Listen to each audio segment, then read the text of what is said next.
So welcome everyone, good morning. Welcome to our webinar entitled EUR-Lex, Your Gate to the EU Law. I'll start in English because we have our panelist with us, who is English speaking, and we have maybe also a few participants English speaking. So I decided to start in English, but as far as the language regime of our workshops is concerned, we'll maybe switch from time to time from English to Czech and back to English. So we'll see how it evolves, but it will be held mainly in English, but partly in Czech also. We are so happy to have so many of you with us because more than 500 participants have registered to this webinar, which shows two things. On one hand, that EUR-Lex is a widely used and probably useful database of EU law. And on the other hand, that many of you really are keen to learn how to use it better and how to improve your searches in this database. So welcome, and we'll try to give you some tips and tricks how to improve your usage of EUR-Lex. Já bych vás teď ráda přivítala i v češtině, protože přece jenom většina účastníků našeho semináře jsou z České republiky.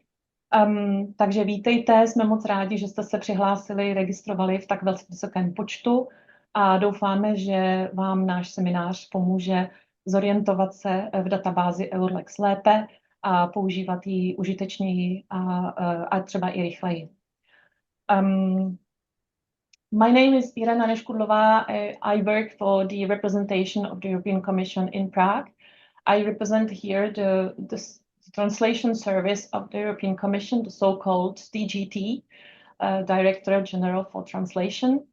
And I organized this event in cooperation with the Compatibility Department of the Czech Government Office.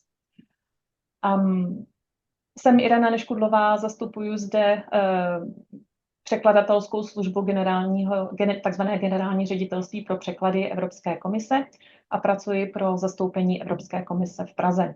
Tento seminář organizujeme ve spolupráci s odborem Compatibility Úřadu vlády České republiky. First of all, I'd like to introduce our panelists because this is the most important, and I like also to thank them to be here with us and to share their expertise with us and with you. They are both working for the Publication Office of the European Union in the EUR-Lex and Legal Information Division. Valentina Fratto is head of the EUR-Lex editorial content sector, and Jakub Kodym is head of the consolidation and summarization sector. Ráda bych tedy přivítala naše dva speakery pro dnešní seminář a děkuji jim za to, že jsou s námi dnes a že se s námi podělí o své znalosti a informace. Ráda bych tedy přivítala Valentinu Fratto, která je vedoucí oddělení nebo sektoru pro obsah EUR-Lexu. A dále bych ráda přivítala Jakuba Kodyma, který je vedoucím sektoru pro konsolidaci a sumarizaci EUR-Lexu. Next to Valentina and Jakub on your screens, you can see two other persons. It's Jiří Lenfeld, who is head of the service for legislative process of the European Union.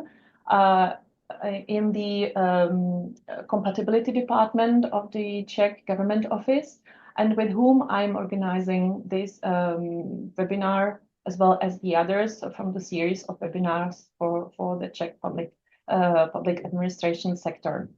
I think a big thank also to him for his support and help in organizing this event.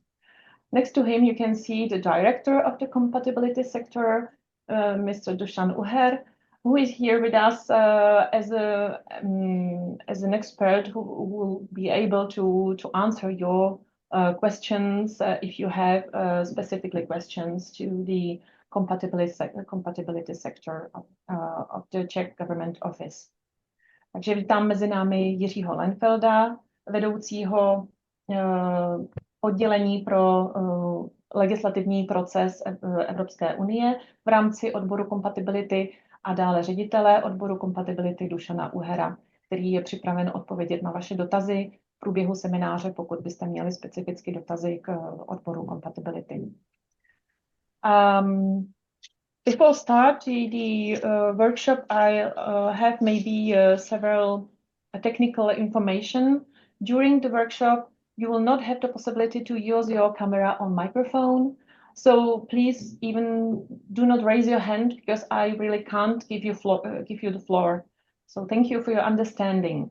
And now, if you have questions or you want to respond in any way, please use the chat. This is the possibility you have.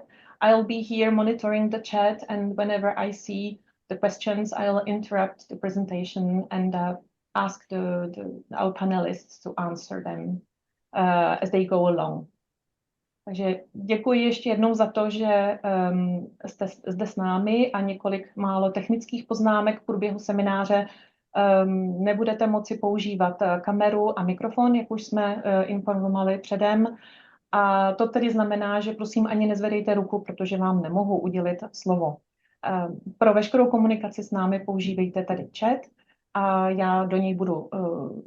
já ho budu sledovat po celou dobu semináře a v případě potřeby naše přednášející přeruším a vaše dotazy jim předám. Můžete se ptát v češtině i v angličtině, jak je vám to příjemné nebo jak vám to vyhovuje a my dotazy samozřejmě přeložíme a předáme v příslušném jazyce.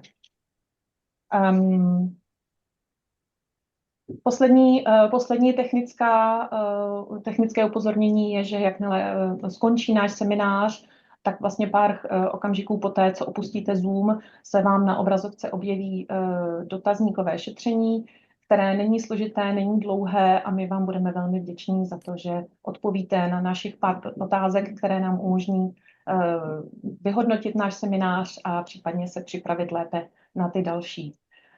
Současně jsme do tohoto dotazníkového šetření vložili i odkazy na dotazníkové šetření přímo Valentiny Fratto, která se zajímá o to, jakým způsobem využíváte EUR-Lex, jaké jsou vaše návyky při používání EUR-Lexu, takže pokud můžete, odpovězte prosím i na jejich pár otázek. Tyto odkazy jsou dokonce i v češtině a v angličtině. Naleznete je tedy na té obrazovce Zoom po skončení semináře. Děkujeme.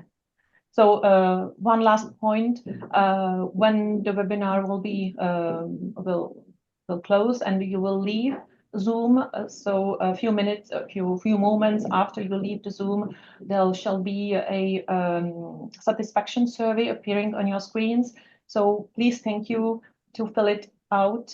It will help us to improve our future webinars, and it will help us also to evaluate this one and to see how you will satisfied. In the same time, this survey includes also two links to other surveys created by Valentina Fratto, who would ask you also to fill it out because it will help her to understand better how you what are your usage habits in using your Lex. So thank you in advance for filling out our two surveys. Takže myslím, že to je za mě vše. Ráda bych nyní seminář zahájila a děkujeme za pozornost. So I think that's all from me, and I'll now pass the floor to Valentina and Jakub. Good morning, everyone. Dobrý den. I'm Valentina Fratto, and I'm here with my colleague Jakub. And the next almost 2 hours, we will explore EUR-Lex. Together, we'll be very practical, rather live demonstration of EUR-Lex. Before, I will have some introduction, some PowerPoint. First of all, I would like to talk about where we work and how we organize our work around EUR-Lex. So we work at the Publications Office of the European Union, which is part of the European Commission. And the publications office is responsible, the main role is to disseminate EU information, whether it's legislation through EUR-Lex or tender through TED or research results via Cordis website, and publication via EU publication website. And within the publications office, there is a department, a unit, which is dedicated on EUR-Lex, which is called, is Unit C2, EUR-Lex and Legal Information. And in this unit, which is not the only one dealing with EUR-Lex, because EUR-Lex is it's a complex, it's a huge website. It's the website which is the most visited under the Europa domain. And within this unit, we are divided in 4 sectors. So one, where I work, which deals with, let's say, communication, engaging with users, understand what they need, so improving EUR-Lex. Then the second sector is more technical, deals with our contractor. Then we have a third sector which deals mostly with metadata. So what you see in EUR-Lex, in force indicators, implicit repeal. And then we have the fourth one, which is dedicated to summaries and consolidation, which is headed by Jakub, and he will explain this part during the presentation, this part of EUR-Lex. So having said that, I would say this, then we have contact with other departments and other DGs in the Commission, which deals more with the architecture of EUR-Lex. So that's what I want to say, that there's not one person who can know everything about EUR-Lex. So we have all our expertise, and EUR-Lex is a very big website or even a database. And what we will see today, so we will go through EUR-Lex. I will make some searches, and via these searches, I will show you some functionalities, not everything because it's not possible, that I think it would be useful for you during your work and when you use EUR-Lex. So, you know, what is EUR-Lex? I think it's the only website in the world that is available in 24 languages. EUR-Lex publish legislation, which is authored by institutions. And then there are different workflows, automatic and manual workflow, which makes the legislation public, EUR-Lex. Behind EUR-Lex, there is a database called Cellar, where all the legislation is, so from the authors, it goes through EUR-Lex to the public. Now, what you can find on EUR-Lex? Legislation. So the big challenge of EUR-Lex is to display legislation, knowing that EU legislation is not like international legislation, it's not like national legislation, it's something on its own. So if you're not familiar with the EU legislation, it's probably not easy to navigate through EUR-Lex. If you don't know what that is a regulation, if you don't know what is a directive, well, it has so a layman could have some difficulties, but we will try to help also this general public. So what you can find on EUR-Lex is the first source of EU law, so treaties, international agreements. Then we have secondary legislation, we have the legal acts, and we have both the basic act and its consolidated version. We have also preparatory documents, starting from the proposal of the Commission. We have also some documents, only in some cases, previous to the proposal. And then we have EU case law, and we have some references, specific references to national law when it comes to a specific collection, so of civil matters. So it's called jury collection.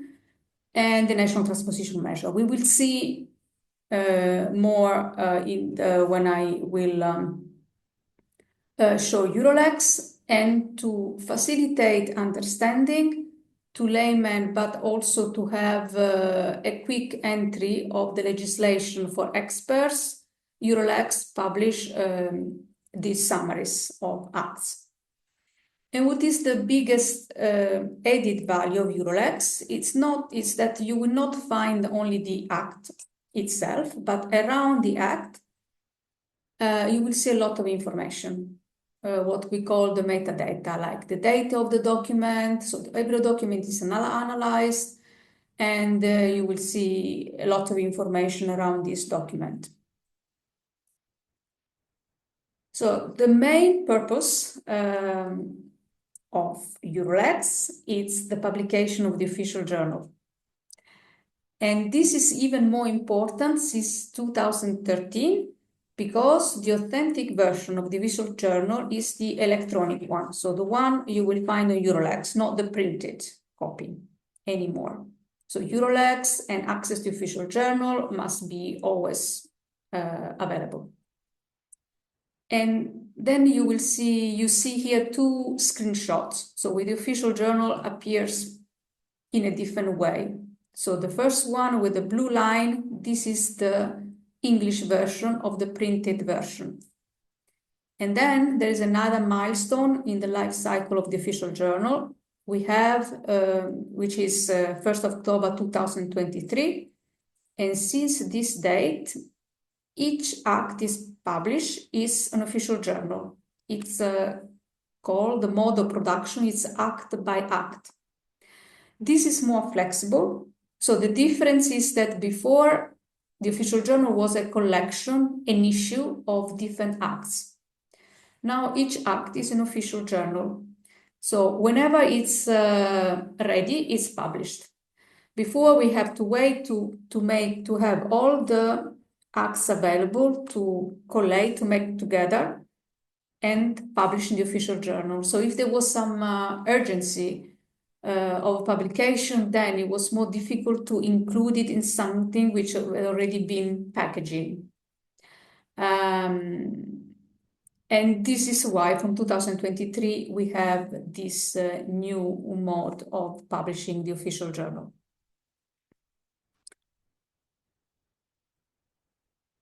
Then I will share the slides with you. So we will go through different documents of EUR-Lex, and we'll see the different view. So here is the text view. Then we will see the document information view, the procedure, and the national transposition measure, the law of the procedure, consolidated text. And I will share these slides with you for reference. And we will talk everything you will find in the slides, everything I will show you now on EUR-Lex for easier reference. And at the end, I put some useful links.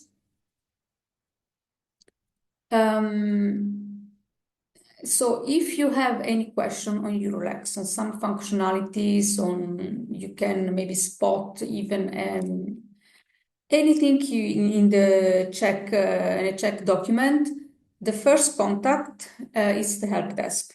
It's better not to reference to one person because this can change over time. So better to refer to our help desk. And then I switch to EUR-Lex, so I have to stop sharing and sharing again. And if you have some questions in the meantime. There is just discussion about minimizing or maximizing the presentation. So there is one participant proposing to try to minimize the upper ribbon by double-clicking on the tab heading, such as home. So I don't know if But I explained already to the participants that we tried to do it before the start of the webinar, and somehow it doesn't work. So I'm really sorry not to have the presentation on full screen. Can you see EUR-Lex now? Yes, we can see it. Okay, very good. So you know EUR-Lex, how it looks like. This is the home page. And I would like to start to say that I cannot cover, it's not possible to cover in 2 hours all EUR-Lex, and it will be tired as well. But for any questions that you have, refer to the help pages. The help pages are very complete. So you have the part on the content, on different search options, on the results list, on what are the advantages if you register users, and on the official journal, we will see together, and also on reuse of data. If you are planning, I see, to have to retrieve automatically metadata and data in bulk download, here there is in the reuse corner different options on how to retrieve data automatically or in big volume. And then we have developed an online learning. For the moment it's in English, but if you are patient, it will be available also in the other languages. The video will have transcripts in all the official journal, in all official languages. And it's nice because there are also quizzes, so you can test the knowledge you have on EUR-Lex. So I encourage you to have tried this online learning in English only for the moment, but it will be available in Czech in a couple of months, I think. So I go back to the homepage of EUR-Lex, and I want to start saying we try to inform the public, everyone, about different functionalities of EUR-Lex, and we do via these banners. I don't know if you already pay attention, but these banners you can move, and there is the green ones that reminds or gives tips on how to, in this case, this week is make the most of your result list. And it's like a rotation, a reminder, if you want to refresh the knowledge of EUR-Lex, and when you click here, it will be directly in the help pages. So this is we do on a rotation on every weekly or bi-weekly basis. This is because we would like to make we promote, so we like to communicate their existing functionalities to use and can make your life easier when you navigate through EUR-Lex. So here it's the kind of table of contents of EUR-Lex when you have what I said before, treaties, legal acts, so primary secondary legislations. We have the EU case law, reference to national case law. Here we have information, and every time there are new functionalities on EUR-Lex, we publish. First you will see on a banner, but also we publish here. And you can see what has been during the year or in the past in the archive, what has changed, improved, or added on EUR-Lex as a new functionalities. So apart from this homepage, we have the official journal. So everything which is published on the official journal is also available separately, not as part of the official journal, but if it's a legal act, under the legal acts chapter or international agreements, so on, so forth. So if you will start with the official journal, so you can see today, until now, there have been published 14 acts, so 14 official journals for the L series and 109 acts for the C series. Does not exclude that this number can change during the day. Usually in the morning, the publication, the official journal is published, but until midnight, there is the possibility to publish more acts or more official journals.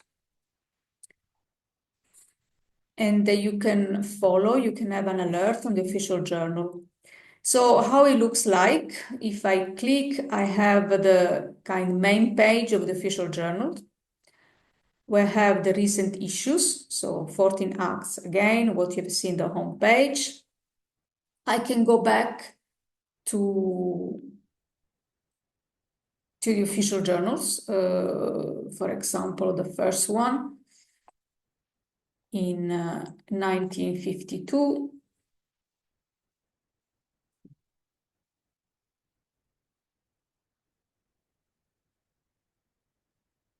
And for research, for reference, in each period of the year, we have a different series. For the moment, we have series L and C. L stands for legislation, C for communication. At that time, we had the series A, which goes from 52 to 58. And if I look for these official journals,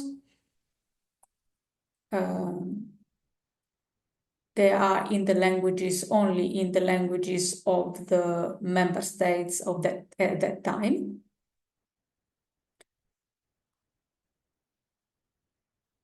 And this is, you can play, if you go to the 70s, you have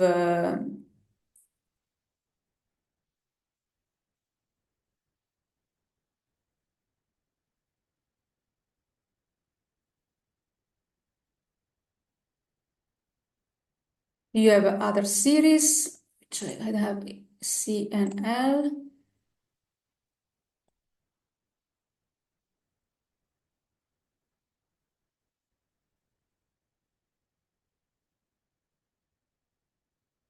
In 96, we had the CA series together with C and L. So this is changed, this is dynamic again.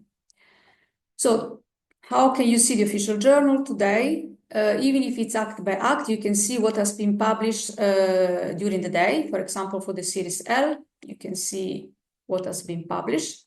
So it's to put everything together to make it easy and to see what has been published. You can change also the date here. So what has been published yesterday, of course, you cannot back into the future. The same for the series L. We have, okay, also you can browse, we have this possibility to browse the official journal to see how many court proceedings have been published during the last days, for example, time range. And then we have the legally binding printed editions. And this is, I want to mention to you, I said that since 2013, only the electronic version is authentic. However, it can happen, and it happens 3 times, that for technical issues, so it's nice to be digital, but there can be some issues to have the publications, the official journal on EUR-Lex, and this is, in this case, the printed edition is authentic until the authentic edition has been published. So this is why this legally binding printed edition, and then we have the special editions of the official journals. This is contains the key. So the secondary law in force on the date of accession of the given member state. So when Czech Republic joined the European Union, has to publish in Czech all the EU law in force at that time. And this is divided in 20 chapters. And this is what in 2004 was published by the Czech Republic. So this special edition of the official journal. So this is more or less what I think it's about the official journal. And then I would like to introduce the top chapter of search. There are different ways to search on EUR-Lex. And one, it's on top. So the first things you see on EUR-Lex, it's what we call quick search. And it works like in Google. So the quick search, it's used when you don't know exactly the specific documents you want to look for. It is better if in that case that you use this widget, and I explain you why. So the quick search, it's when you're not sure what you are looking for. For example, if I want to have something on forestry, I launch the search, and the search will look in all database. We look in the text, we look in the title, we look also in the metadata. And this is explained why the number of results is very high. And so once you have these high results, you have to narrow down, and you have a filter on the left menu. Can be, for example, you want to see legal acts, you already reduce the number. You want to know only in a certain year, so you reduce to 936, and the order of the results can change. By relevance is the one by default. By relevance, usually EUR-Lex puts on top those acts which are already in force, not the corrigenda.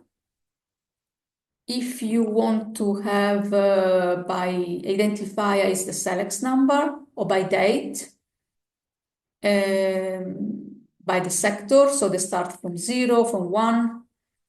Don't know if you're familiar with the SELEX. SELEX is a unique number, which is every document has these identifiers, which has it is logic. And it serves, if you know the logic, it's much, let's say, quicker, because usually the title of documents are very long. And some titles can be also similar. And this is why there is this unique identifier. So we know that we are talking about these documents, and they're not, if they are, there's no ambiguity that can be confused with another document. So this is the quick search. If you have some criteria, you have specific criteria, you're more advanced search, then you use the advanced search. It is very powerful because already you can exclude, for example, the corrigenda, but especially because the form of search changes according to the what we call collection. If you are looking for illegal acts, and then you have the legal acts, you have regulation, directive, decision, the main acts, but also many others. If you push on the plus, you find also report, recommendations, especially preparatory documents. You will find it in this list under plus. And the author of the legal acts is a new institution. I can limit my search to basic acts, only to legislation in force. So you can make lots of criteria. So the result of your search will not be 8,000, 10,000 like I showed before with the quick search. And if I'm looking for case law, For example, again, the criteria changes according to the case law. I have the type of documents we have the judgment, we have opinion, and we have the different courts. So we don't have the EU institution, but the Court of Justice. I can choose by the judges or the Advocate General. And so you can really combine really different criteria. Sorry, Valentina, can I interrupt you? I have here an interesting question. Yeah. If you can explain how to orient yourself in multiple amended versions of documents. For example, the sanctions, regulations, decisions, which keep on being amended every few months. Yeah, so for the sanctions, this is a regular question which comes from the help desk. So for the sanctions, I go to the help pages. So there are many ways. First of all, we try for the sanctions. I go back. So I would, for the sanction, there are different ways. So in the sanctions, we have created a page which is called EU Measures in Solidarity with Ukraine. And it's true that there is the key documents which are amended. And if I launch here a search, or for example, restrictive measure against Russia, see amendments of these council decisions. I search so I can see the last ones that have been published concerning the sanctions against Russia. And then, so in this page, we try to help those like the one who requested, because the retrieval of documentation against sanction is since the war started, has become very frequent. Then if I go in the help pages, what you can do is to have RSS feeds. So you want to say something? Yes, maybe Jakub can also. So in my RSS feeds,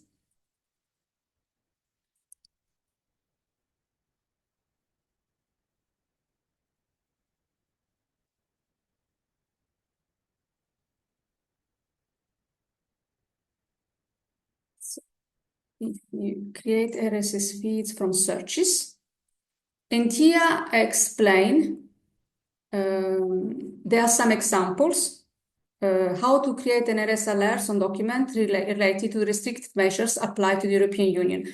And here you can see with screenshot all the procedures. We have really created this for the user at once at these questions.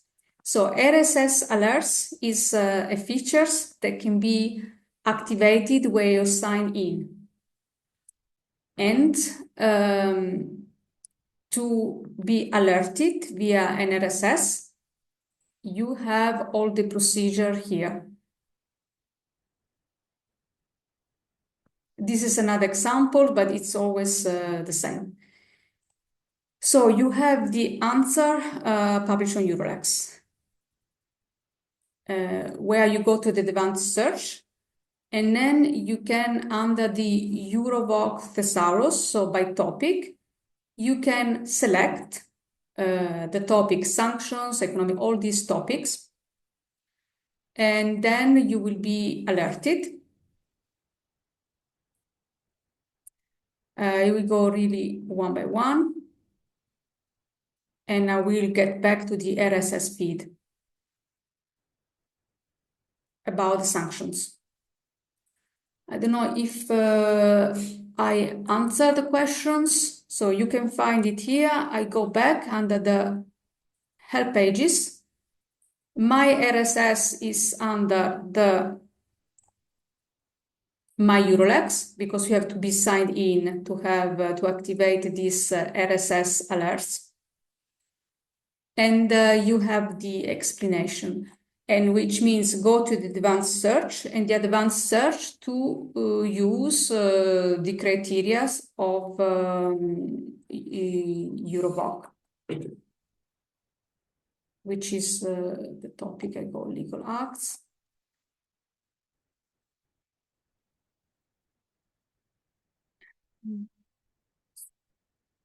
Yeah, here EUR-Lex. And you select the topics that are published on EUR-Lex for this for the sanctions. You wanted to add something, Jakub? Yes, maybe. Já tady jenom doplním, protože otázka zněla, jak se orientovat ve více novelizovaných zněních, jestli to správně chápu, nebo ve více verzích dokumentů. Ty sankce teda byly jeden příklad.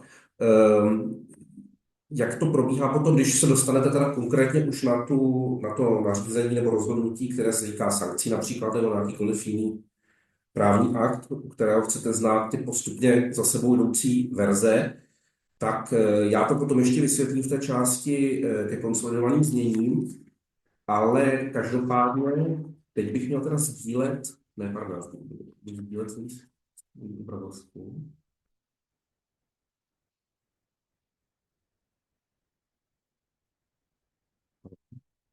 Takže pokud teda se dostanete na stránku toho příslušného nařízení, které najdete tak, jak teď ukazovala Valentina, tak potom tady na levé straně té stránky máte seznam všech konzolidovaných znění, tak jak šla postupně po sobě od začátku toho, kdy byla přijatá. Jo? Takže tady v případě toho nařízení 833/2014, což je to hlavní nařízení restriktivních opatření proti Rusku v souvislosti s válkou na Ukrajině, tak tady máte, já nevím, 50, možná už, nebo 45 postupně za sebou jdoucích verzí.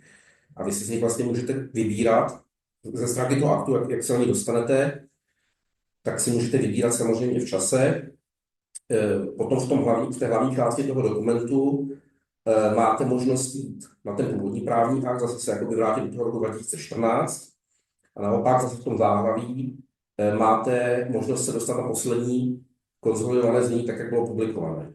Jo? Takže tam se zase dostanete zpátky řekněme, do současnosti s jednou výjimkou, ale samozřejmě, kterou teď hned ukážu, samozřejmě s tím, že, teď si to tady nějak chce načíst, samozřejmě s tím, že se jedná o tu konsolidaci, která byla publikována naposledy. Jo? Takže tady jsme teď 24.10.2025, pak tady ještě ta oprava, která se netýká češtiny, to znamená toho 24.10.2025 je poslední konsolidované znění, tak jak bylo publikované.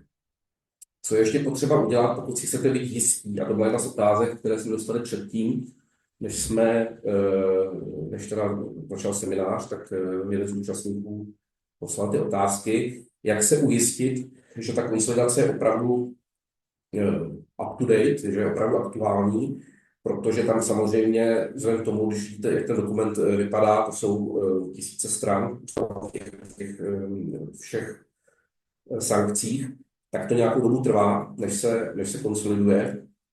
Takže ještě se může stát jedna věc, a to je to, že ta konsolidace, ačkoliv už novela vstoupila v účinnost, tak ta konsolidace ještě není publikovaná.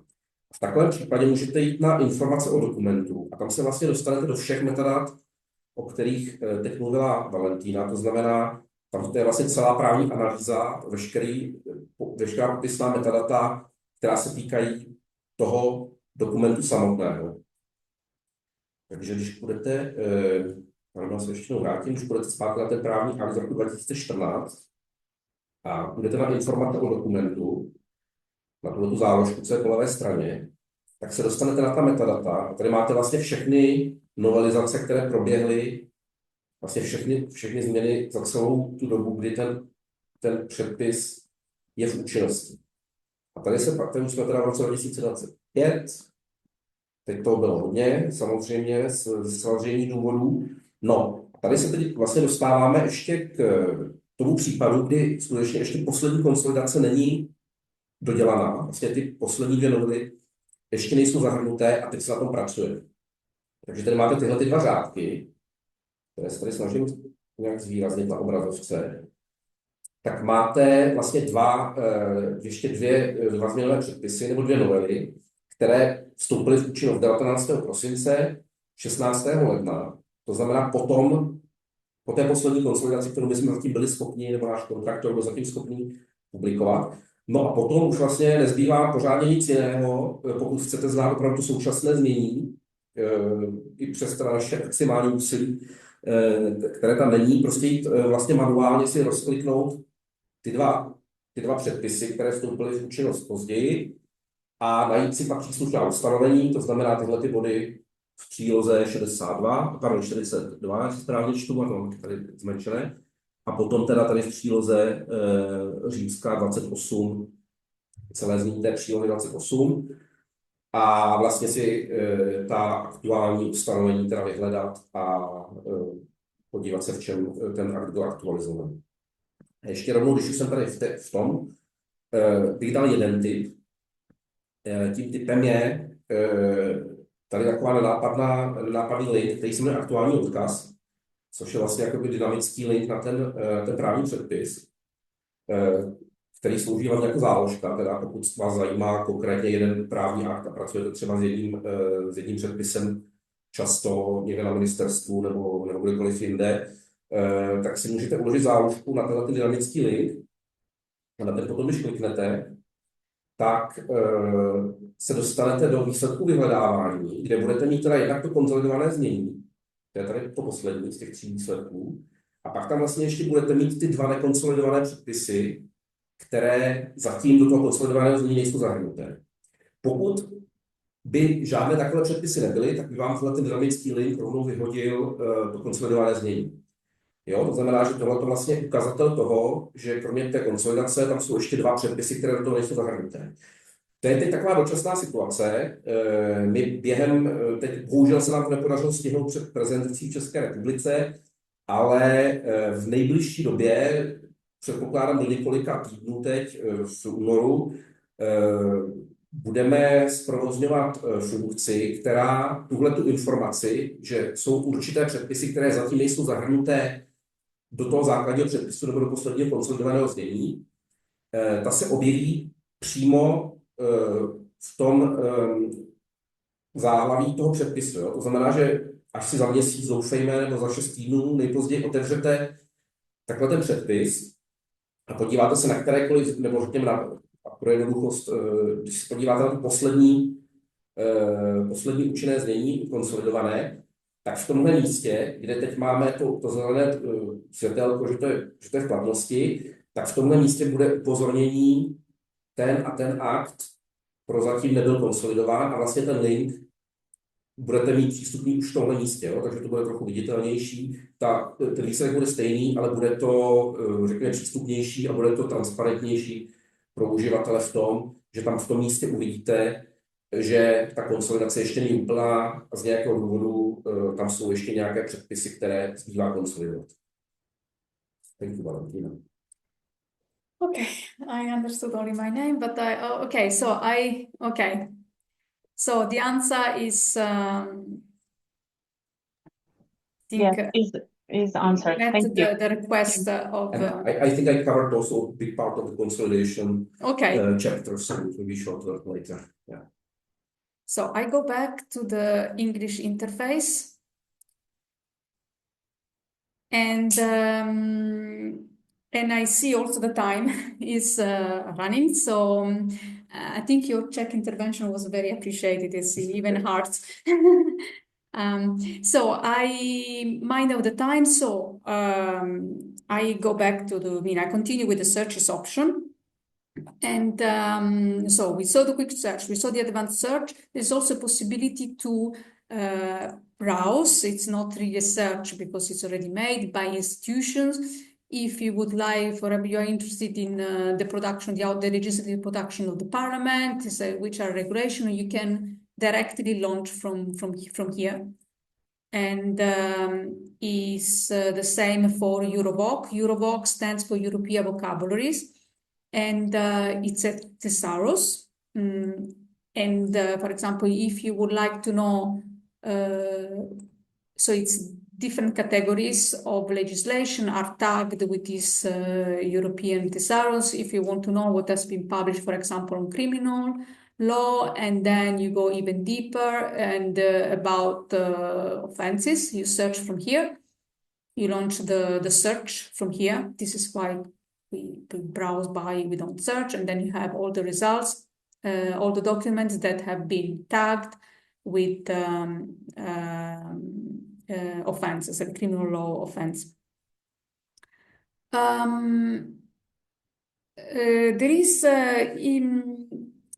There is another option that I would like to show you. When you have a result list, you have the title, of course. You see the reference, which official journal has been published. You see if it's in force, the indicator, and you see other information. If you would like to have other kind of information, you just type customize show information. You can have others. It depends on your needs. For example, if I want to have EUR-Voc descriptor, so I apply and I see immediately. So you see these documents has been tagged, labeled with this its offense, criminal proceedings. So it treats these topics. When you leave EUR-Lex, this will disappear. But if you are if you are registered, you can set your preference, and then you can see you can set the preference that when you would like to see a document, you would like to see always the EUR-Voc descriptor. So this is another tips. And if I go back to the search, so we've seen the quick search, the advanced search, possibility of browsing by institutions and European vocabularies. But if you know what you are looking for, it would be better recommending to use this widget here, because, for example, look for a regulation on EU funds, because you will have less results. You will have the documents you're looking for, plus corrigenda, if there are any. So I look for this regulation, and my results are 13, why I have my regulation, plus I have the corrigendum that have gone, the corrigenda in different languages since 2021. And this is why I don't have the thousands of results. I don't need to narrow down. So I have my results, and so what can I see of this regulation?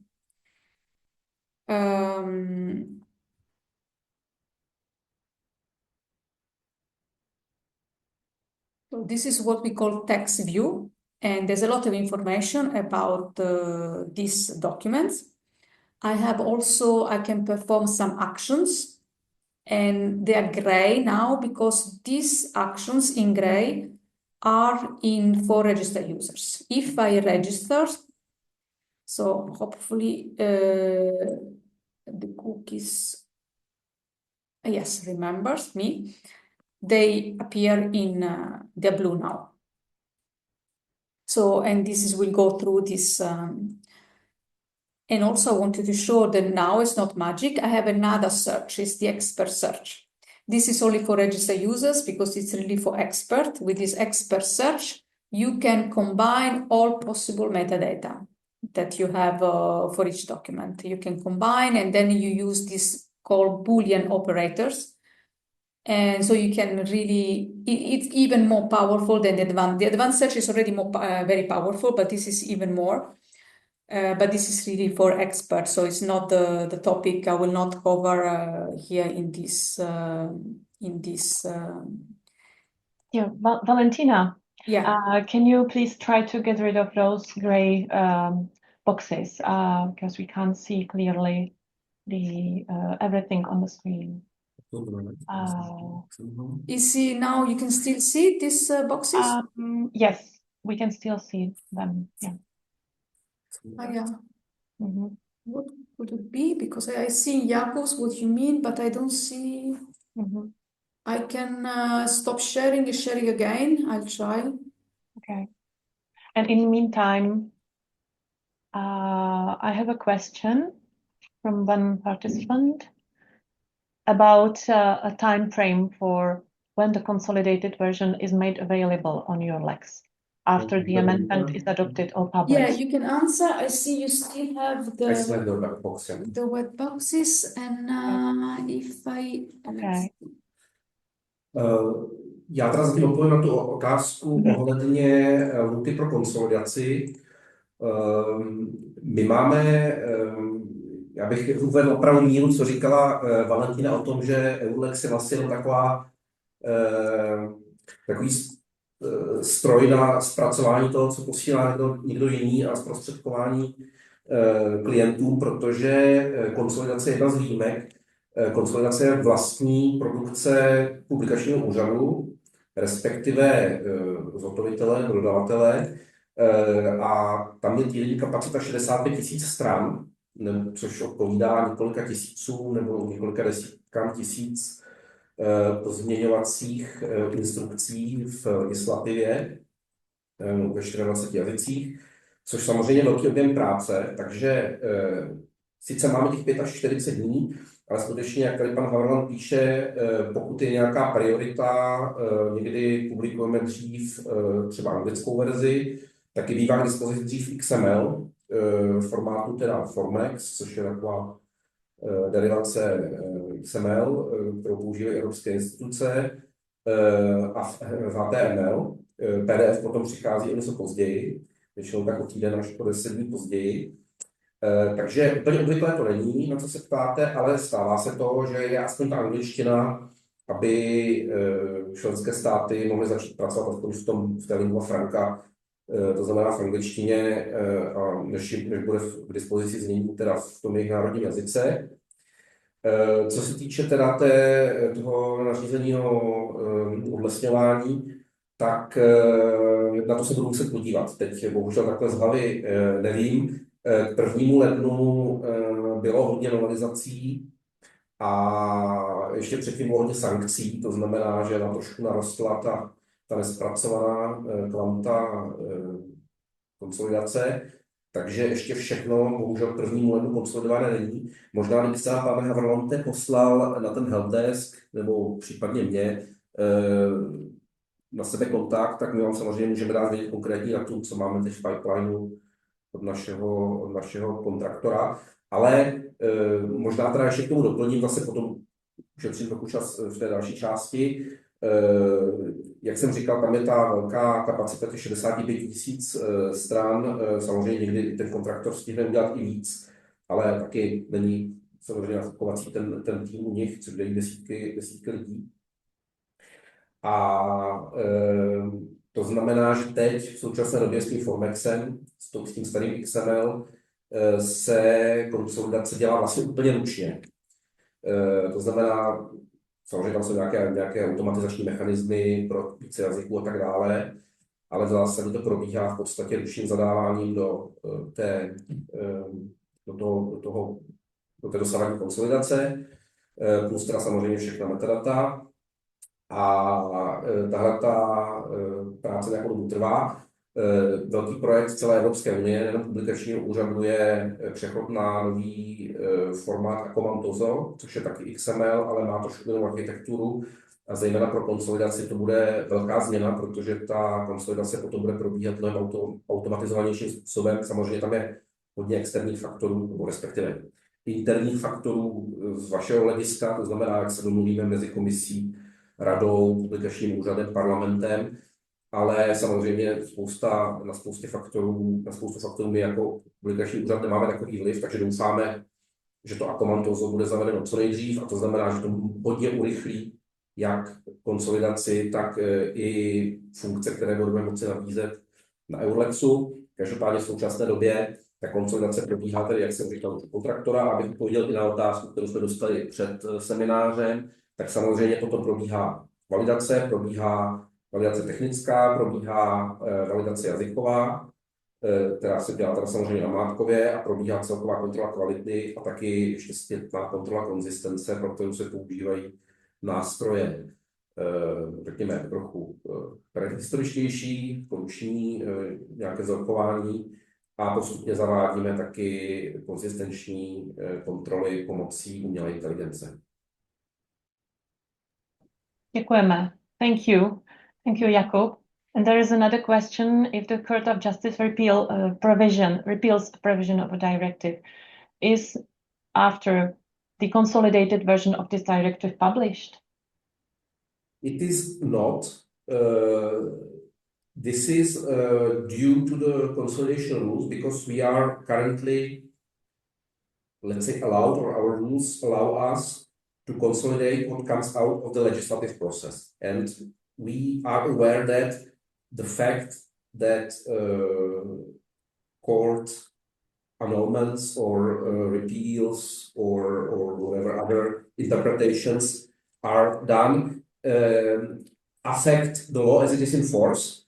However, we not consolidate it so far, but there is also a project ongoing on various annotations, and we hope that in, I would say, near future, it will not be consolidated, formally speaking, because there is not an amendment or legislative act to be consolidated, but there will be a clear indication both in the text by way of annotation or by way of typographic presentation that will make it very clear that a certain provision, for instance, was annulled, and also in the metadata of the document where you will already find it. Yeah? So if, again, it's kind of workaround or non-direct way to find that information. But of course, again, if you go to the document information tab on the left, like I showed you for the consolidation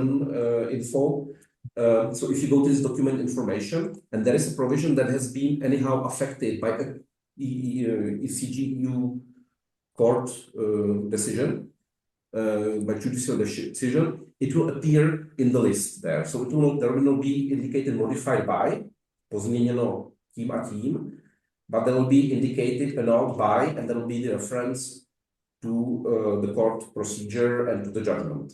So you will still find it, but not in the consolidation directive for the moment. Yeah, in this example, I don't have the Yes, I also don't have it from top of my head. I cannot find it, but there are cases indeed of this way of annulment. Yeah. Okay. So no consolidation from the court decision. Okay, I don't see anything on my screen, but Jakub, yes, I can see there is this black box. There's nothing on my. I reduced everything I could reduce. So anyway, I will try to do on the left on this part of the screen, and I try to share again, but you see this black box. So I don't know really where it comes from. But anyway, going back to this regulation, I found this is an example. So I see that it's in force, and so this comes from it's 2021, so before the OJ Act by Act. So even if we have the HTML and the PDF, the authentic version, if you want to see that you see any discrepancies, you will see in the official journals. You can read the text here directly, and However, there could be some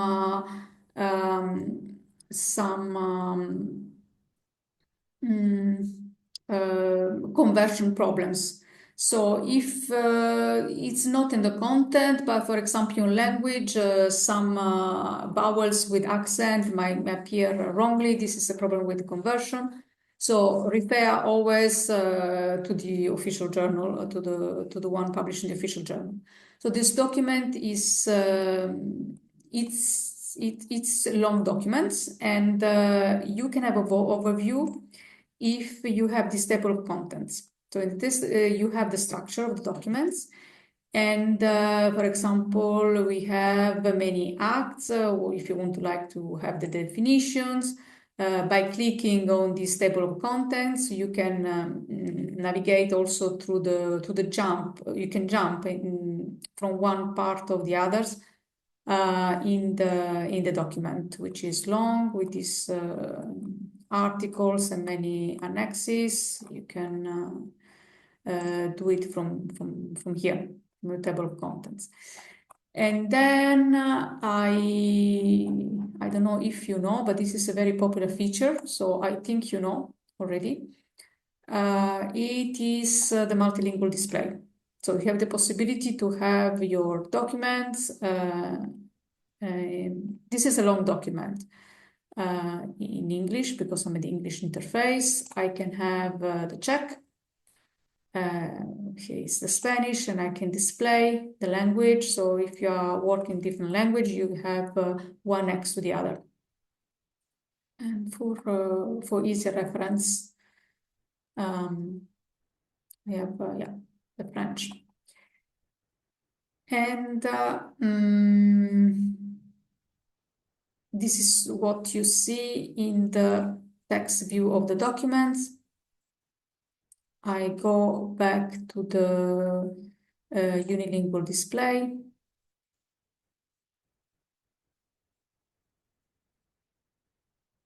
So in this view, I would like to stress that you have different formats, but the official journal is the authentic one.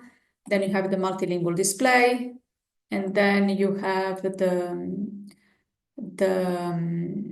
HTML, and I explain what is this deep linking. This is too large. I switch off experimental feature, and I will show this in another example. Then for this regulation, new funds, you have information about the content, the metadata with these documents, different dates. So this analysis has already been done for you. So you have different deadlines. You have the European topic descriptor. This is about, you can see it's about financial management, cohesion fund. You see what it's about. Again, the multilingual display, this is collapsed. And then if you do not want to know about the procedure, so how in a click here, you see that all the institutions that have been part of this, the life cycle of these documents, starting from the, I won't say starting from the proposal of the Commission, but you can reverse the order until the publication of the official journal, when it's published or adopted, and then you have the different, the main steps, so from the proposals, and then you have the big view here, and when you click, you have all the different documents. So this is the proposal of the Commission as it was adopted, then there was amended proposals, and then you have all these documents published on EUR-Lex, which are part of the category preparatory documents, that have been part of the procedure. So in this case, we have also the opinions of the Committee of the Region, the Court of Auditors, Social Committee. So the first, second reading until it was published. And you have lots of other documents. So if you want to know what is the reasoning of an institution for amending, for accepting, for research purposes, you have a lot of information in these preparatory documents. And then if you want to know what is about these documents, you have the summaries, and I don't say much more because this is will explained by Jakub. So this is very, if you want to not to read the document but to see all about, you see the summaries here in text. It's written in a different language. It's in a plain language. So this is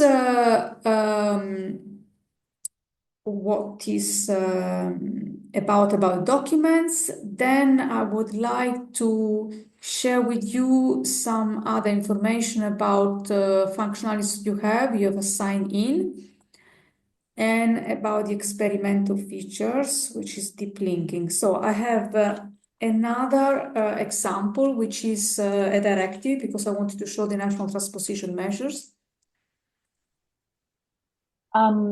Valentina, Yes. while you are changing the screen, I have here a question again about logging in. So you are now showing what is possible after logging in. Can we all log in, or is it only accessible to certain people? No, it's okay. First, you need an EU login the first time, but it's open to everybody. It's free. Okay. And it's for just you login. You just give your email address. So this is a EU login. Is a login which which you can use not only for EUR-Lex but for other application of the Commission. It's an identification, but it requires only your email address, nothing more. But it's free and it's for everyone. For those who participated to our previous webinar, it was about AI tools of the European Commission, and it's the same rule for the access to those tools. You have also this you login. You need this you login. This is the same. Yeah. Yes. Once you log in, so you have the possibility to save searches, to save items, folders, to have alerts via email and RSS, and not the back office, not for you. And yes, it's open for everyone. And I will show you what you can do.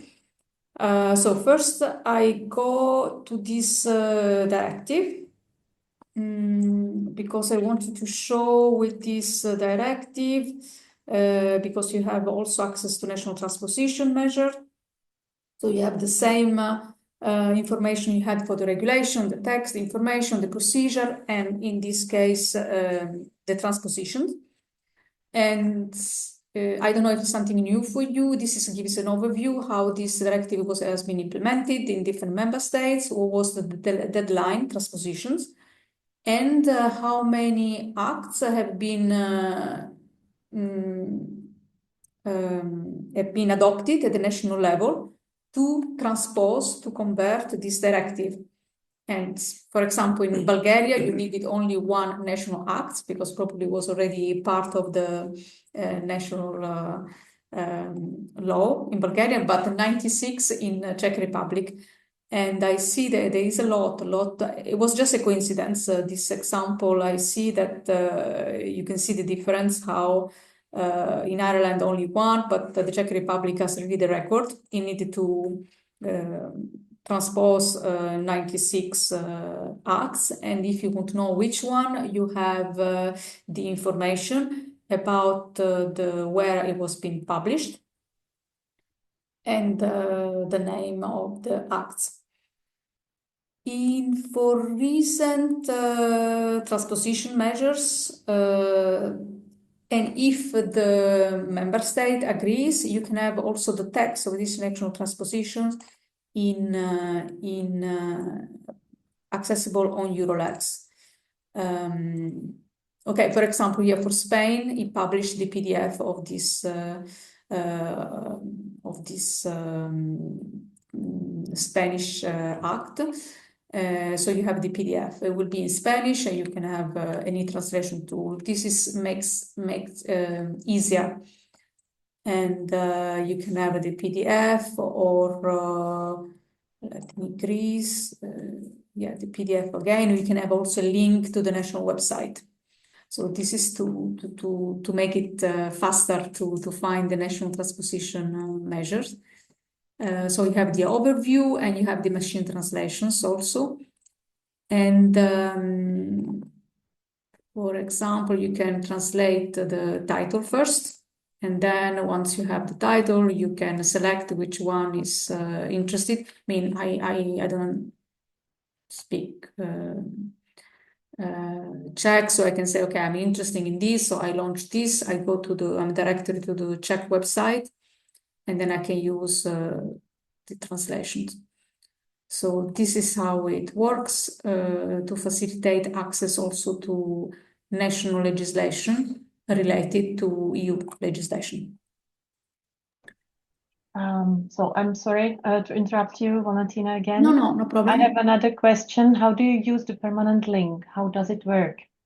Yeah, okay, so we have now, then I'll jump here. The permanent link is the link I show you. Say, for example, here I have the permanent link plus the search I have done. The permanent link, if you want to share this document via link with someone else or even in a document, better to use the permanent link because this will be on EUR-Lex will be permanent.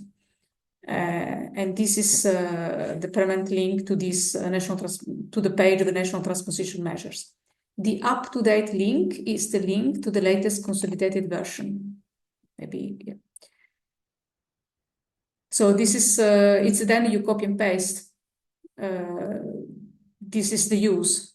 But when I search for a document, as I said before, that you have a long link, and this is the shortest and the permanent. So it's easy. You have then to copy and paste. Okay, thank you. Yeah, and people are annoyed a bit by the gray square still, which are still hiding. Yeah, but I don't see it. Yeah, Large part of the screen, but I don't know.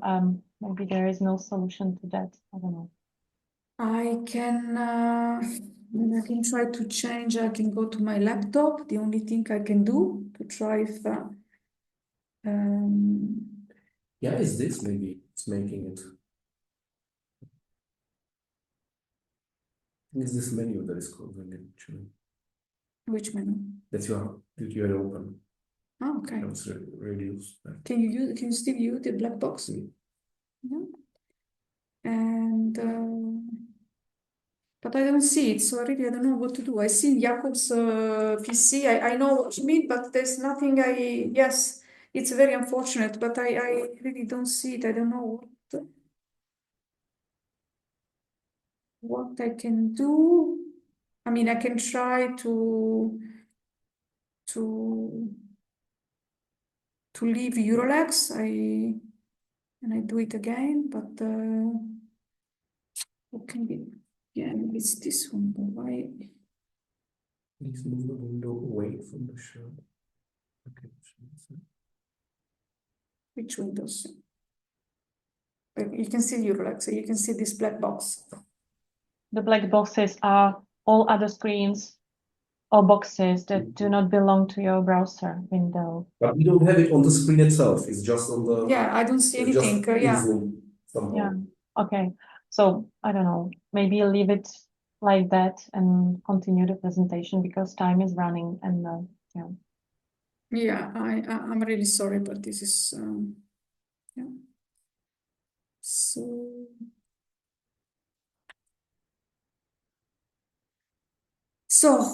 it's 11:30. So I wanted to show if I'm signed in now.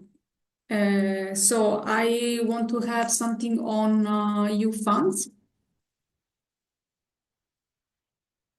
And I will have lots of information, lots of documents. And I have many documents. I will say, okay, I do my searches. I'm interested in this document. You can see, right? In fact, now we can't see what are you doing in EUR-Lex. Ah, it's frozen. Yeah, it's closed. Or I don't know. We can see.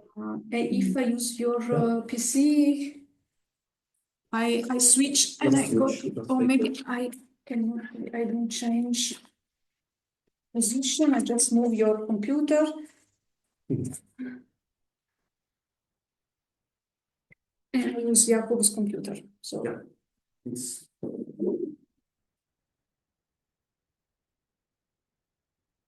share my window.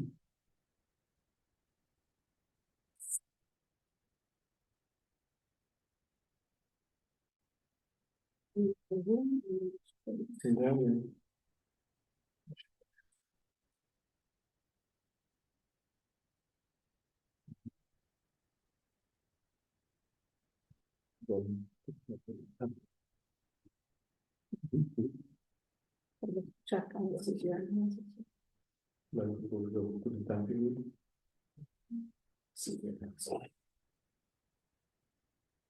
This is EUR-Lex. Sorry, I switch the language to English, and then we will switch again. So, if I look for EU funds, for example, or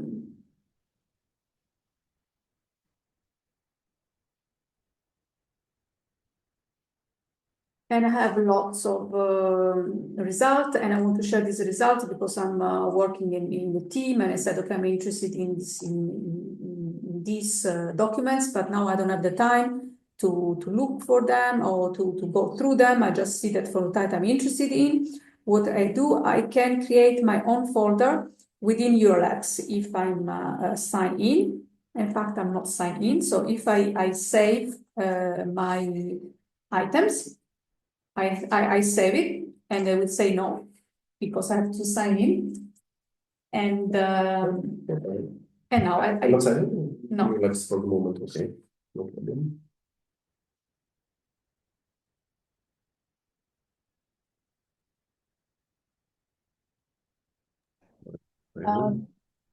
Maybe in the meantime, I have another question here, yeah. if possible. Yeah. Or maybe observation. In the case of all the documents, the bilingual or trilingual display is not working properly.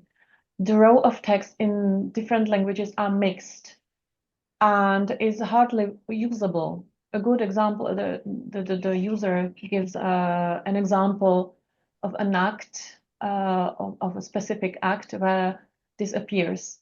Is there a plan to correct those mistakes?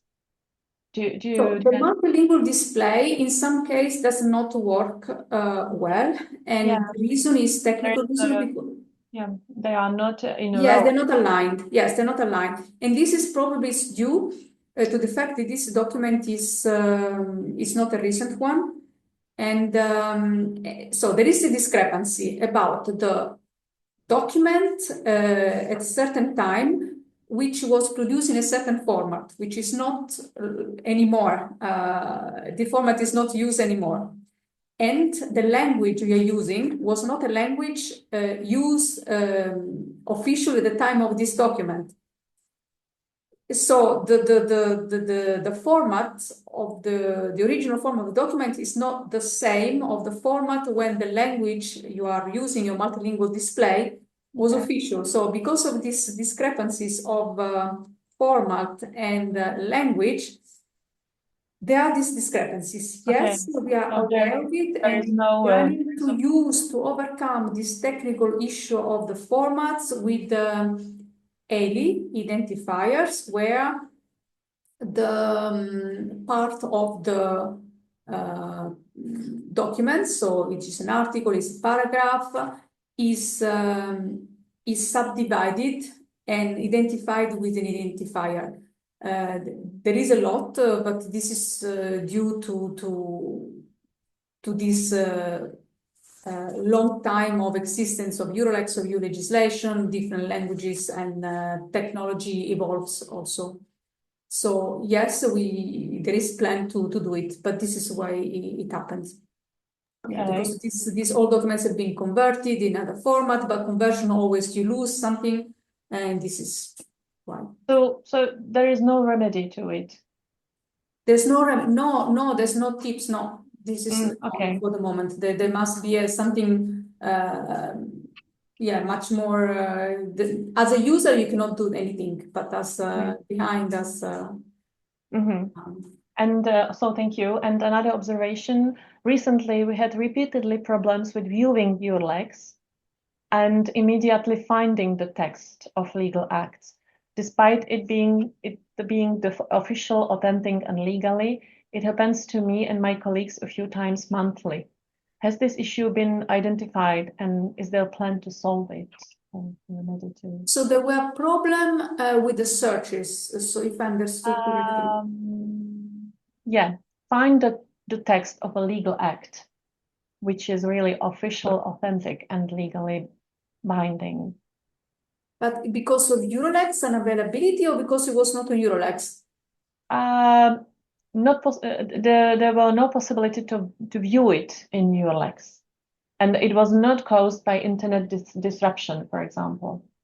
Just no possible to view something recent, if I understand it well. Okay, it can happen when, I mean, maybe you cannot view the HTML, so the on the first page, but if you click on the icon PDF official journal, you can view it. When the HTML, so when the document is very, very long, and then there is a message that this cannot be viewed. Okay. Okay, they say also, participants say also that EUR-Lex is often down. Yes, this is one of the questions. Yes, it happens, and there are different reasons. We don't know the reasons why it is unavailable. One of the reasons is that recent trends in the digital world is that more and more machines than humans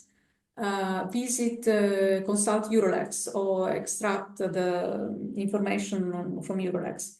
And machines are much faster than human. For example, as a human, you need 1 minute to make a search, to go to EUR-Lex, to type what you're looking for. And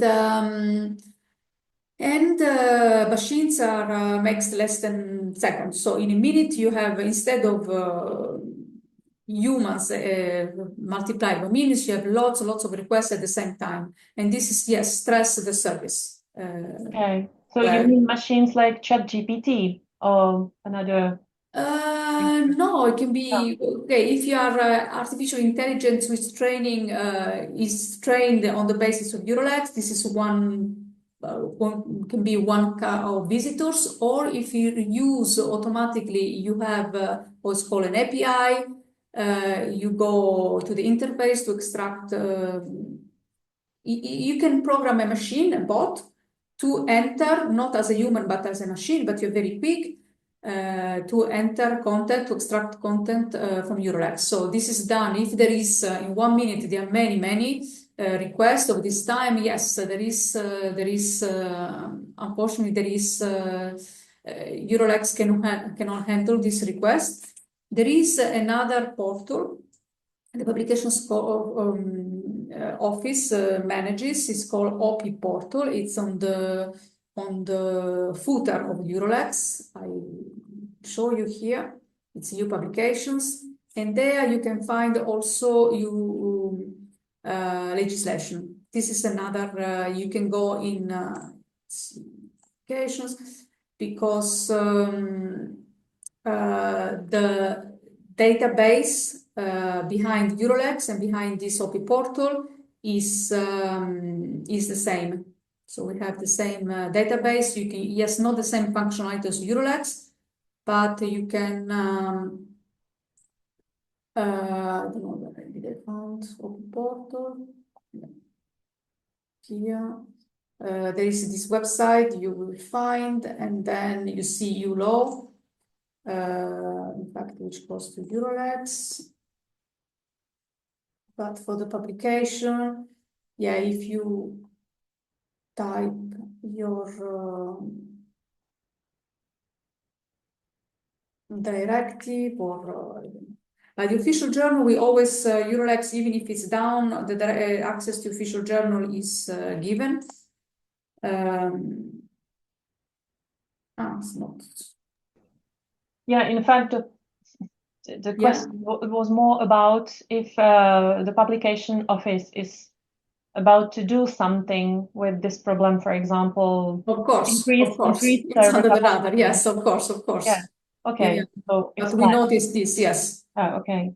Yeah. Of course, it's under scrutiny, and yes. So if I go back to EUR-Lex, so what I wanted to show, I have selected a lot of documents, and there was about EU funds. So I create a new folder. I call it EU funds, and I save it. I create it. And in EUR-Lex, I have the possibility to go to my folder. I have EU funds. I have 3 documents. And I can add the new documents about the same topic. And I can also, for example, share to my colleague via email. And I can send email about these documents. Instead of open the documents, open the PDF or the HTML, saving to my folder, and then via my Outlook insert the documents. This is can be done directly from EUR-Lex. So I have my own library within EUR-Lex. I can organize the way I want. And if I go, for example, I have this decision, I would like to have, I want to have any document which is related to these documents, and I can create an alerts either by email or RSS. RSS is done by the browser, and I want to be, to receive a notification for any consolidated version, for example, concerning this document, any case law affecting the document, etc., etc. Any related documents, I save it, and I will receive an email. Now, probably Jakub has received in his Outlook his email, and this is functionalities that you have as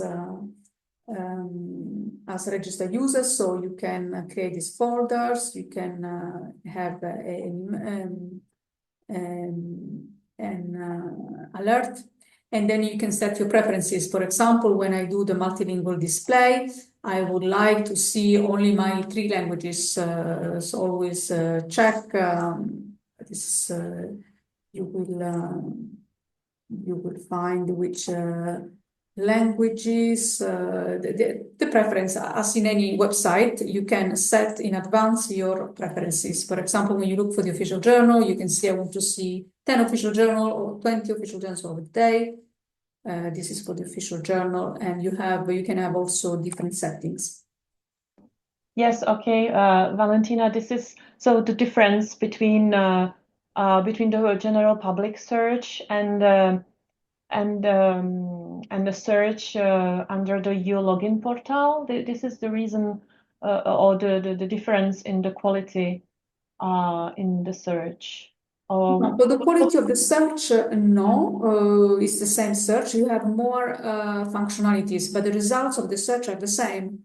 Okay, under public search or registered search, the quality would be the same, but you have more. Yes, you don't have access to more documents only because you're registered users. No.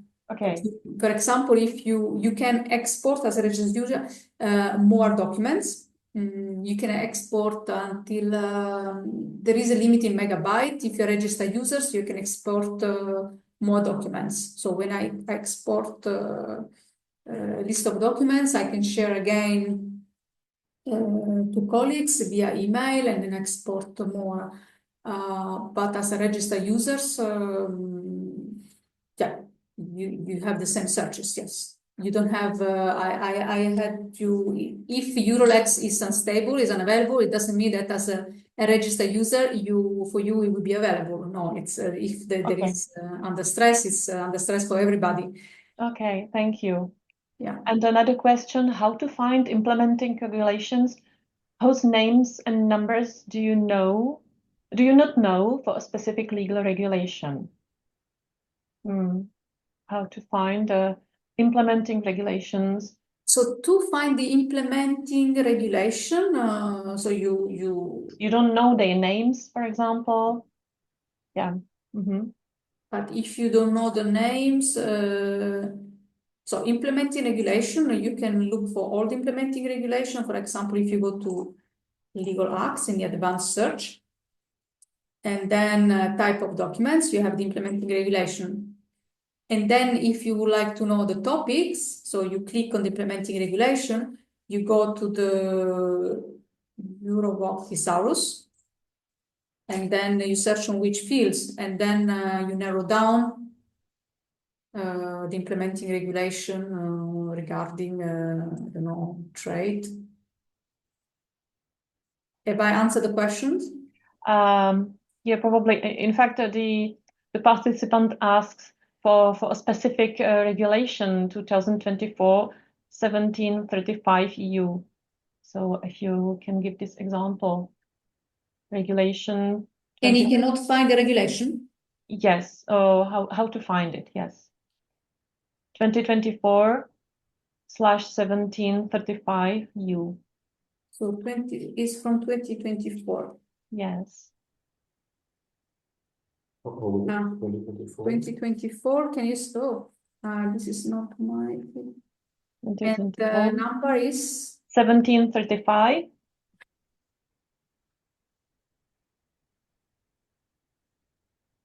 yeah. EU. Yeah. So I take out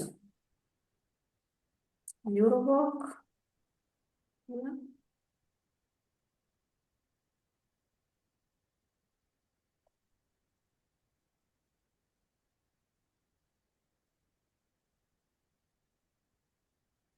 So I have my regulation, implementing regulation. This is the year and the number is correct. 35. Yes.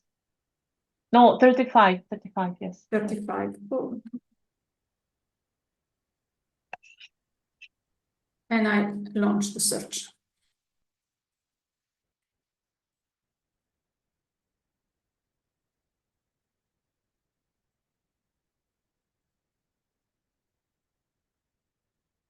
Okay. This is EUR-Lex. Sorry, this is not my computer. Sorry, this one. Close the edge. So share it. Let it disappear. Can you see EUR-Lex now? Yes, but not the result, in fact. Because it's us, you cannot see EUR-Lex. Oh, it's in your Firefox. But I'm somehow disconnected now. What weird. Yeah. Something with my computer. Sorry, I'm no. really sorry. Something happened to my computer as well now.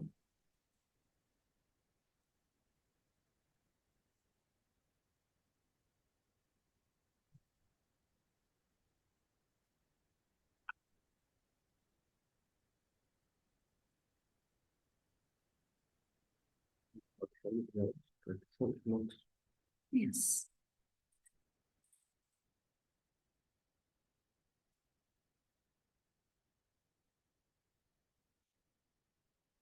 Sorry for the technical glitches, but it's getting worse and worse. So I will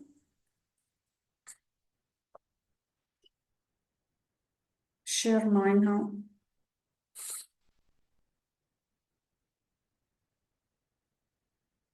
Let's hope you don't see the black box again.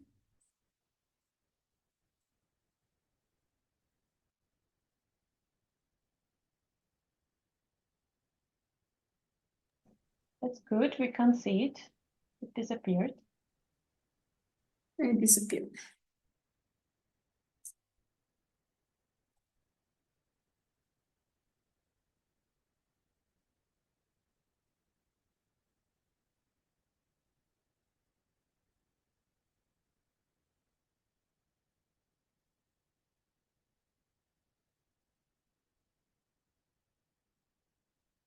It doesn't want to share because I also see blank.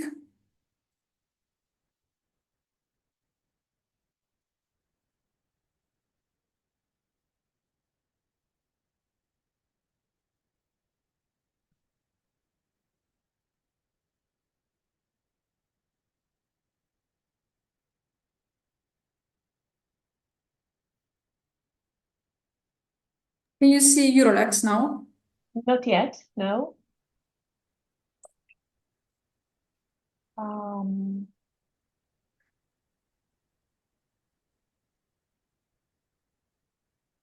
Yes, now we can see it. You can see EUR-Lex now. Yes, now we can see it. Do you still see the black box? No, no, it doesn't. Okay, good. Yeah. Good. So, but I have to start now again. So I have legal acts. I have implementing regulation. It was 2024.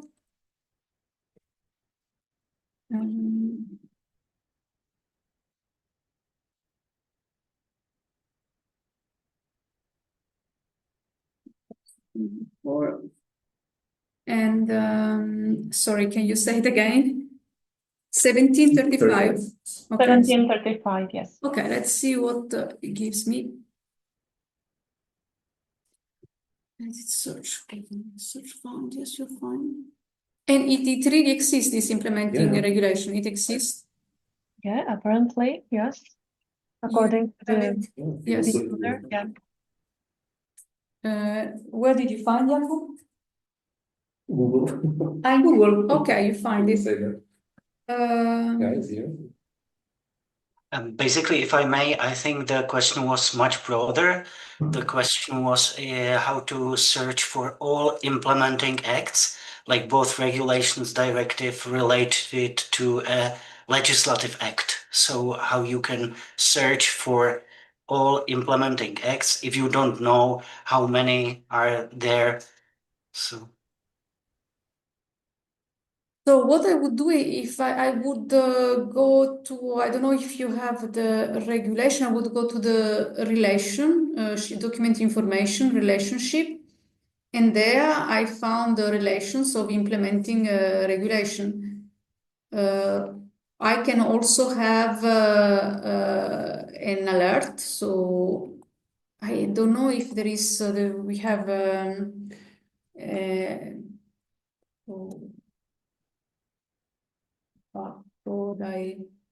directive, no, regulation.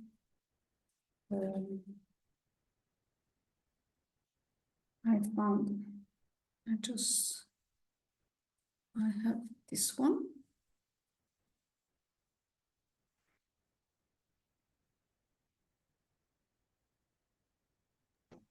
Yeah, there is one other user saying that in document information, you can select all implementing acts based on this document. Sorry, I clicked on it. Yes. So indeed, you have it in the document information for this one. Can I have the selects or something? Oh, so R 1735. So yeah, 324 R 1735.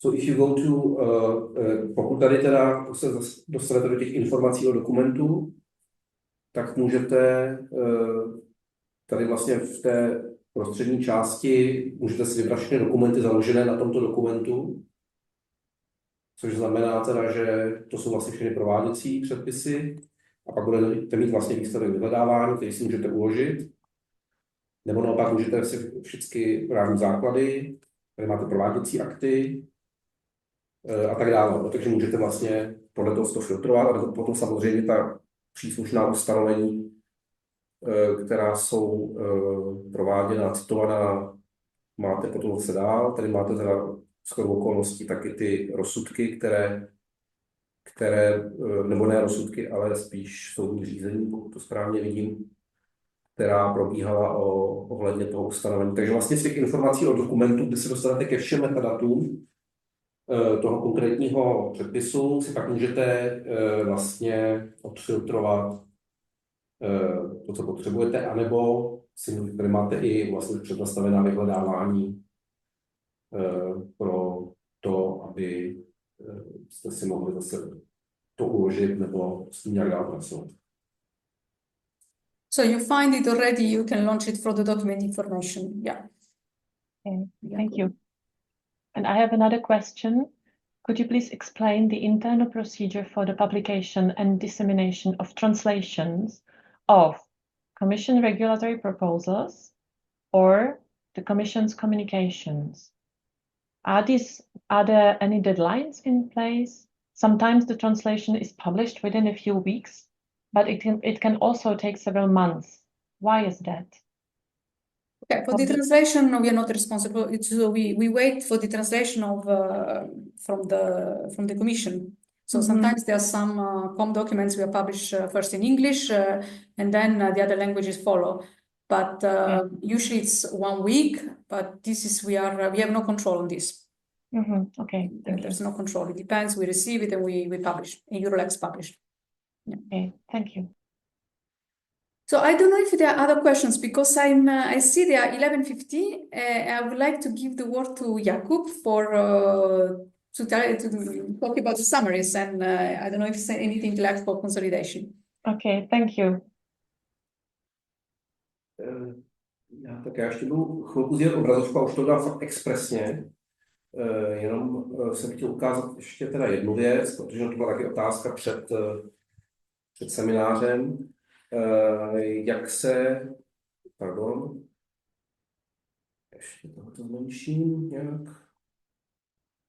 Tam byla ta otázka, jak se pohybovat v konsolidovaných zněních a vyznat se v tom, tak já jsem vlastně ukazoval, že v té levé části tady jsou teda ty jednotlivé konsolidace vlastně na základě těch novel jako po sobě. Někdy tam může být několik novel za sebou, ale každopádně, když teda kliknu na nějaké konsolidované znění, nebo jako trvá ty sankce, tak vlastně na začátku toho předpisu je seznam všech těch novel, které tam máte a taky seznam všech oprav. Pokud tam je u toho ten trojúhelníček, tak to znamená, že vlastně se můžete pohybovat v tom, jak ta konkrétní změna, ten změnový předpis nebo ta novela, jakým způsobem vlastně ovlivnila to současné konsolidované znění. No? Takže vlastně, když kliknu na tu šipku, tak k té novele, která je označena jako M6, se vlastně dostanu na to místo, které ona změnila. Jo?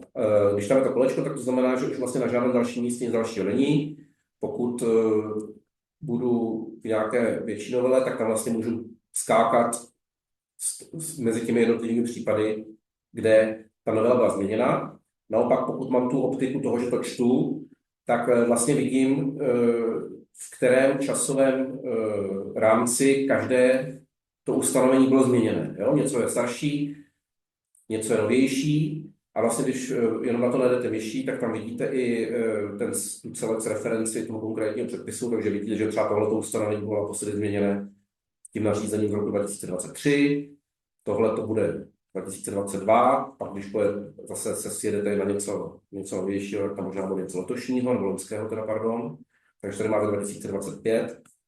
Takže vlastně takovým způsobem si můžete udělat takovou nějakou představu, v jakém časovém horizontu nebo v jakém časovém okamžiku ta jednotlivá nařízení byla změněna a jak se ten předpis změnil. Samozřejmě to je hodně složitý, takže tam je to taková mozaika, ale u těch jednodušších nařízení, u těch jednodušších předpisů to je samozřejmě o něco přehlednější. Jenom jsem chtěl ještě zmínit, že jedním z našich projektů, na kterém pracujeme letos, a sami by to mělo být letos, bude porovnávání dvou verzí. Jo? Buď základního předpisu s novelou, nebo třeba dvou posledních novel, nebo jakýchkoliv dvou verzí konsolidovaných, které vlastně si budete chtít mezi sebou porovnat, tak aby se dalo snadno vidět, jak se konkrétně ten text změnil a plus s tím pracovat, třeba nějakým způsobem to exportovat.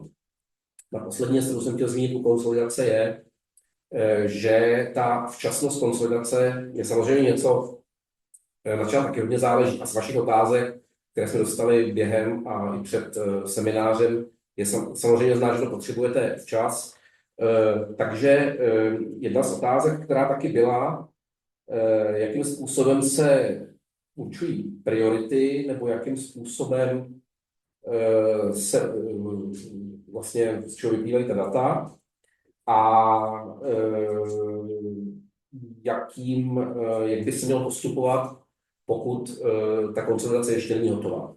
To jsem vlastně ukázal, že tam je taková ten nepřímý způsob, jak se k tomu dostat, jaká jsou ta současná znění ustanovení, která ještě nemohla být konsolidována.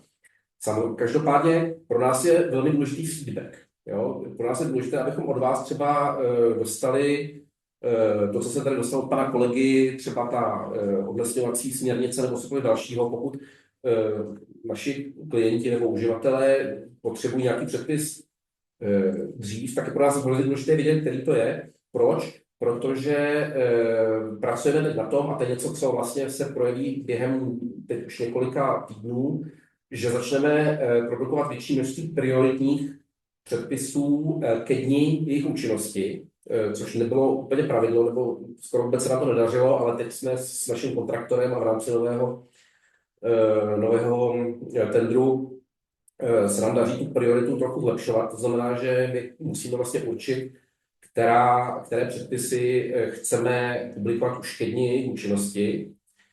Samozřejmě máme nějaká data z návštěvnosti a z toho, co dostáváme přes helpdesk, ale pokud vy máte nějakou konkrétní potřebu, tak prosím taky pište třeba na helpdesk, nebo dejte nám vědět, co by se vám hodilo, protože pro nás je ta informace hrozně důležitá. A taky máme v plánu začít konsolidovat nějaké předpisy, hlavně teda směrnice, což je asi možná pro vás relevantní, začít konsolidovat směrnice dřív, jejich povinné implementace, ale začít už je publikovat s nějakým předstihem, tak aby právě hlavně členské státy se mohly připravit na tu transpozici a mohly začít pracovat na svých vnitrostátních předpisech na základě konsolidace. Takže taky postupně, jak to bude nabíhat, jednak s novým kontraktorem, jednak s novým formátem AKN, komandozo, tak budeme se snažit samozřejmě tuhletu včasnost nějakým způsobem zlepšovat. Pak jsem se ještě chtěl teda velmi rychle dostat, ale to už jenom proletím, k těm našim souhrnům nebo shrnutím, jak se to teda jmenuje oficiálně na EUR-Lexu, což je vlastně takový komunikační nástroj, řekněme, komise k tomu, abychom lépe informovali laiky o obsahu právních předpisů. Takže to se nachází tady v té části, ale taky je to samozřejmě přístupné přímo třeba z toho předpisu samotného, protože zase ta záložka se jmenuje shrnutí a odsud se dostanete přímo třeba na ten souhrn. Když se vrátím, tak ty souhrny jsou rozčleněné do 32 kapitol a pokrýváme vlastně všechny důležité předpisy EU.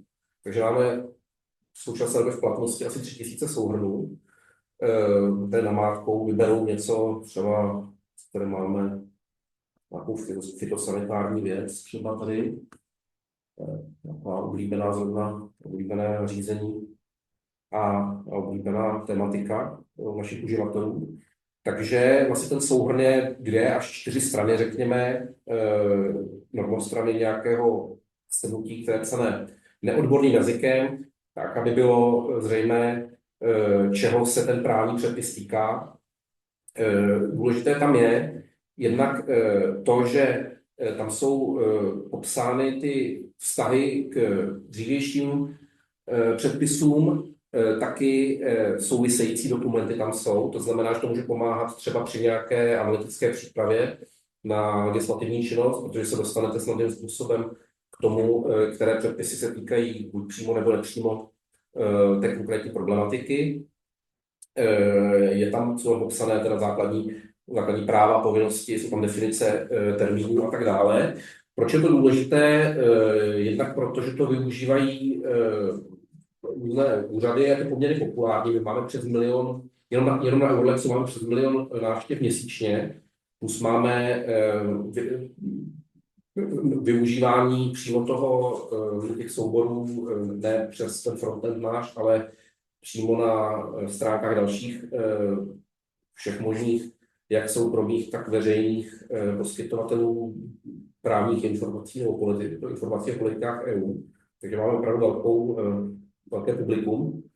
A je to důležité i pro budoucnost z hlediska umělé inteligence, protože tohle je takový vlastně svorník nebo taková brána k těm vztahům s dalšími dokumenty, se stránkami, které jsou třeba na konci, jsou tady pro kontext odkazy na stránky politických generálních ředitelství komise, která taky schvalují tyhle souhrny.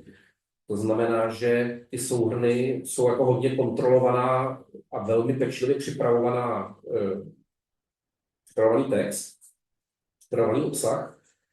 A na základě toho my hodláme taky to nějak trochu obohacovat metadaty, abychom to popsali i pro stroje a abychom umožnili vlastně dostat se rychleji a líp k konkrétním informacím o tom, co EU dělá na poli legislativy. Samozřejmě pak je otázka, jakým způsobem to dokážete využít vy, ale můžu říct třeba osobně, že jsem byl překvapený, že jsem tady začal pracovat, jak užitečná věc to někdy je i pro člověka, který těm EU předpisům rozumí. Jo? Takže vyzkoušejte si to, podívejte se a možná v tom třeba najdete nějaký zajímavý obsah a něco, co se dá využít i v práci v týmu, v rámci třeba národního legislativního procesu a tak dále. Děkuji moc. Máme 12 hodin, tak nevím, jestli si dovolíme ještě chvilinku pokračovat. Zeptáme se ještě, zda jsou nějaké dotazy. Tady se ještě ten tazatel, který se ptal na tu disponibilitu překladů, tak se dál doptává, jestli teda je nutné, aby v případě, že překlad dlouhou dobu po publikování anglické verze není zveřejněn, jestli se má obracet přímo na překladatelský servis komise, nebo jakým způsobem má postupovat? No, to bych řekl, že asi otázka na DGT hlavně. Aha. Takže na vás, Ireno, protože co se týče té procedury, nebo jak se jmenuje u nás postup vytváření právních předpisů, tam je takový zvláštní nějaký jako žargon použitý, takže prostě co se týče toho legislativního procesu, tak tam my vlastně publikujeme to, co dostáváme od komise, ale všechno, co je před publikací v úředním věstníku, tak je vlastně jenom zprostředkování informací. Takže to se přiznám, že tam my vlastně nemůžeme nějakým způsobem do ničeho zasáhnout. A pokud si myslím, že pokud v členských státech je tahle potřeba to získat a není to, tak by bylo asi dobré se třeba obracet přímo na generální ředitelství pro překlady nebo na generální sekretariát komise a zkusit se nějak domluvit, protože my tam opravdu nemáme žádný způsob, jak to dosáhnout. Jo, dobře, to je přesně asi ta odpověď, kterou náš tazatel hledal. Děkuji. Takže já teď vyzývám naše účastníky, aby položili poslední otázky, jestli nějaké mají. So I'll ask our participants to give us the last questions if they have some.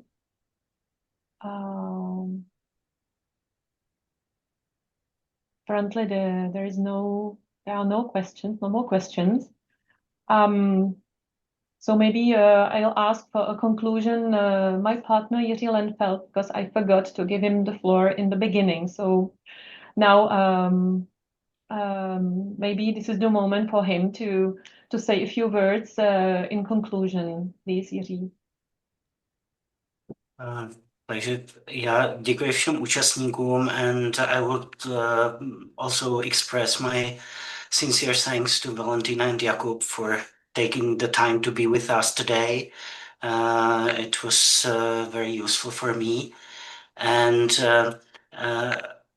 možná bych tady navázal na ten poslední dotaz, který směřoval na DGT a současně i bych využil této příležitosti a pozval vás na ten další seminář, který právě bude věnovaný překladatelům, práci překladatelů v DGT. Takže děkuji. Thank you. Ano, přesně tak, děkuji za připomenutí. Tento seminář se uskuteční 10. února a všem, kdo jste se při registraci vyjádřili, že byste si přáli obdržet pozvánku na tento seminář samozřejmě pošleme. Stejně jako vám všem pošleme i záznam z dnešního semináře a prezentaci Jakuba a Valentíny. Děkujeme vám moc za pozornost, za to, že jste se přihlásili v tak vysokém počtu, za váš zájem o naše semináře a ještě jednou děkujeme předem za vyplnění dotazníků spokojenosti, případně těch dotazníků Valentíny. Moc nám to pomůže.